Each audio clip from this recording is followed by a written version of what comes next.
Joint family system माँ बाप के हकूक के लिए है, पता है आपको? ये है हमारे पाकिस्तानी लड़के का जवाब और 2 नंबर बहाना। पता है माँ बाप को उफ भी नहीं कह सकते हैं, और तुम कह जॉइंट फैमिली सिस्टम तोड़ दो। और माँ बाप को कौन कह रहा है अलग करो? बीवियों को अलग करने के लिए कह रहा हूँ, आपको इतना नहीं पता?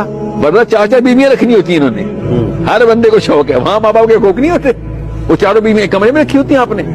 आपको मैं फिर बता दूं, अपनी बीवियों को अपने माँ और बाप के नौकर बनाने के लिए उनके हकूक नहीं पूरे हो रहे। सॉरी, किसी की आजाद औरत पकड़ के लेके आए थे तो वो नहीं तुम्हारे माँ बाप की सर्विंग के लिए रखी हुई थी, उसके अपने माँ बाप है, उसको अपने माँ बाप को सर्व करने नहीं देते तो उस पर नहीं फराइज अपने माँ बाप के। वो आयत से सास ससुर के लिए लिखी हुई है, कहीं लिखा हुआ है सास ससुर की खिदमत?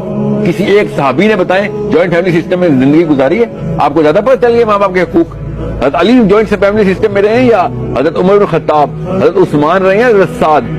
ये स्टोरी टेलिंग अंकल्स के लिए थी, वो अंकल फौत होने वाले या हो चुके हैं, उनको खत्म करें। इस्लाम